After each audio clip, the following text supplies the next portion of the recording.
और ये जंगल वन विभाग के अधीन है। माधव के परिवार में उसकी बीवी और उसकी बेटी है, पर उसके पास कोई नौकरी नहीं है। ऐसा कब तक चलता रहेगा जी? हमारी बेटी अब बड़ी हो गई है, आपको कोई नौकरी कर लेनी चाहिए। तुम्हें क्या लगता है मुझे घर पर बैठना पसंद है क्या? मैं भी कोशिश कर रहा हूँ कि जल्दी कोई नौकरी मिल जाए।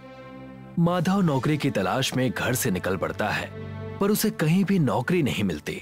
आखिरकार थक हार कर शाम को माधव अपने घर वापस लौटता है। उसका उदास चेहरा देखकर उसकी बेटी उससे पूछती है, क्या हुआ पापा, आप बहुत उदास दिख रहे हो? कुछ नहीं बेटा, बस यूं ही। मुझे पता है आपको नौकरी नहीं मिल रही है, इसीलिए आप उदास हो ना। आपको जल्दी ही कोई नौकरी मिल जाएगी, आप चिंता मत कीजिए। देखो मेरी बेटी कितनी समझदार हो गई है। पापा, आप वन विभाग में नौकरी के लिए कोशिश क्यों नहीं करते? वहाँ तो पढ़े लिखे लोगों की जरूरत है, और मैं तो ज्यादा पढ़ा लिखा हूँ नहीं, मुझे कौन काम देगा? पापा, आप लकड़ियों का काम अच्छे से जानते हैं, क्या पता उन लोगों को किसी ऐसे ही आदमी की जरूरत हो। ठीक है बेटा, मैं कल जाकर वन विभाग के लोगों से मिलता हूँ। मुझे नौकरी की जरूरत है, क्या मुझे यहाँ पर कुछ काम मिल सकता है? तुम्हें क्या काम आता है? मैं एक बढ़ई हूँ, लकड़ियों का सारा काम जानता हूँ। हम तो एक ऐसे ही आदमी को ढूंढ रहे थे, तुम आज से ही काम शुरू कर दो। नौकरी मिलने की बात सुनकर माधव खुश हो जाता है और काम करना शुरू कर देता है। माधव पेड़ों से निकाली हुई इमारती लकड़ियों में से मजबूत लकड़ियों को अलग और दीमक लगी हुई लकड़ियों को अलग करता है। साहब, ये जो लकड़ियां खराब हैं, इनका क्या करूं? वैसे तो ये किसी काम की नहीं है, फेंक दो इन्हें। माधव उन दीमक लगी हुई लकड़ियों को फेंक देता है। शाम का वक्त होता है और माधव घर आ जाता है।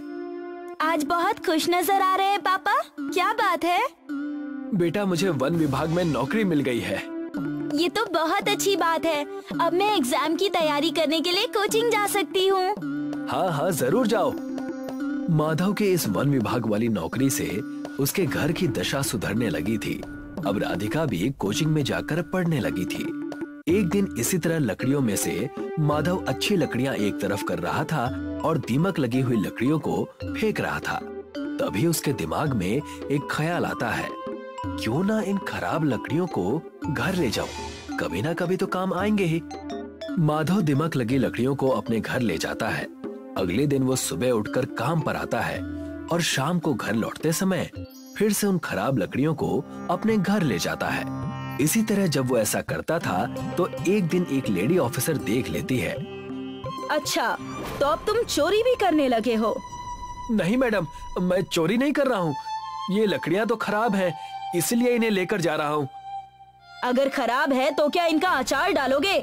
झूठ मत बोलो, तुम जैसे चोरों को ये नौकरी नहीं देनी चाहिए थी। कल से नौकरी पर मत आना। माधव निराश होकर घर आ जाता है। नौकरी छिन जाने से वो बहुत परेशान होता है। तभी उसकी नजर अपनी लाई हुई लकड़ियों पर पड़ती है। क्यों न इन लकड़ियों से एक रिक्शा बना लूं? माधव सारी सड़ी हुई लकड़ियों से दीमक को हटाकर साफ करता है। वो दिन रात मेहनत करके इन लकड़ियों से एक रिक्शा तैयार कर लेता है और रिक्शा चलाने का काम शुरू कर देता है। भाई साहब, शहर छोड़ दोगे? हाँ हाँ, बैठ जाओ। माधव रिक्शा को हाथ से खींचकर ले जाता, जिससे सवारियों को कहीं भी पहुंचने में बहुत देर हो जाती। इसी देरी की वजह से अक्सर सवारियां माधव के रिक्शे में बैठने से मना कर देती थी। भाई साहब, शहर जाने में टाइम लगेगा। 4-5 घंटे लग जाएंगे। भाई साहब, मुझे शहर जाना है, विदेश नहीं जाना। रहने दीजिए, मैं दूसरा रिक्शा देख लूंगी। माधव ने लकड़ियों की मदद से रिक्शा तो बना लिया था, पर उसे उस रिक्शे को हाथ से खींचना पड़ता था। पापा, मेरे एग्जाम्स आने वाले हैं, मुझे शहर जाने के लिए कुछ पैसों की जरूरत है। बेटा, मेरे पास तो पैसे नहीं हैं, पर मैं तुझे अपने रिक्शे में तेरे एग्जाम सेंटर तक छोड़ दूंगा। पर पापा, इसमें तो बहुत टाइम लग जाएगा और मैं एग्जाम के समय तक नहीं पहुंच पाऊंगी। ठीक है बेटा, मैं कुछ इंतजाम करता हूँ। माधव सोचने लगता है कि किस तरह से राधिका को एग्जाम देने के लिए शहर भेजा जाए।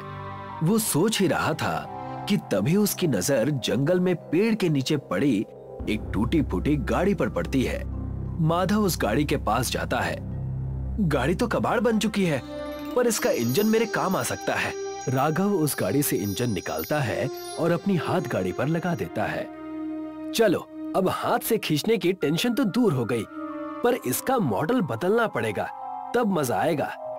राघव अपने पास बची कुछ लकड़ियों से हाथ गाड़ी का मॉडल बदल देता है। वो उस पर छत लगा देता है और उसको एक रिक्शे में बदल देता है। राधिका अपने पापा के रिक्शे में बैठती है। माधव रिक्शा स्टार्ट करता है और राधिका को शहर में उसके एग्जाम सेंटर पर छोड़ देता है। माधव के लकड़ी के रिक्शे पर इंजन लग जाने से अब उसका रिक्शा तेज दौड़ने लगता है, जिससे अब उसके पास बहुत सारी सवारियां आने लगती हैं। भाई साहब, शहर जाने में कितना वक्त लगेगा?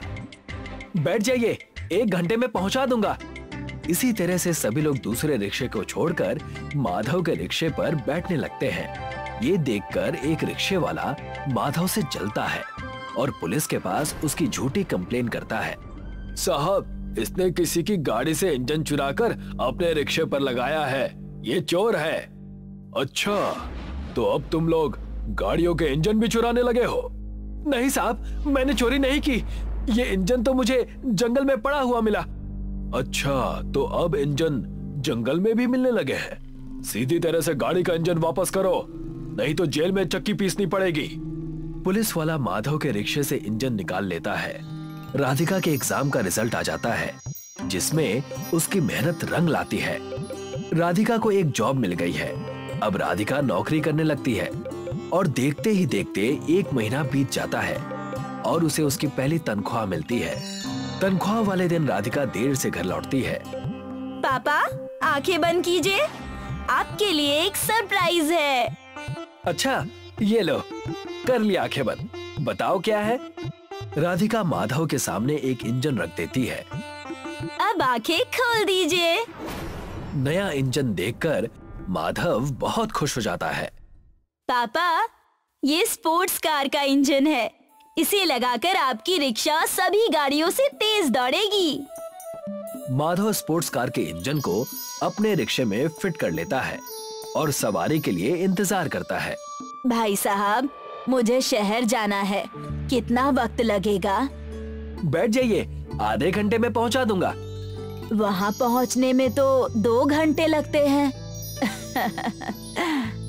ये मेरा लकड़ी का रिक्शा जरूर है, पर ये स्पोर्ट्स कार की तरह तेज दौड़ सकती है। आप बैठ जाइए। वो महिला माधव के रिक्शे में बैठ जाती है और माधव उसको आधे घंटे के अंदर ही शहर पहुंचा देता है, जिससे खुश होकर वो महिला माधव को डबल किराया देती है। इसी तरह से अब माधव लोगों को तेजी से गांव से शहर पहुंचाता है। जल्दी पहुंचने और समय बचाने के लिए सभी लोग अब माधव के रिक्शे का इस्तेमाल करते हैं और माधव पूरे इलाके में लकड़ी की फरारी रिक्शे वाले के नाम से फेमस हो जाता है।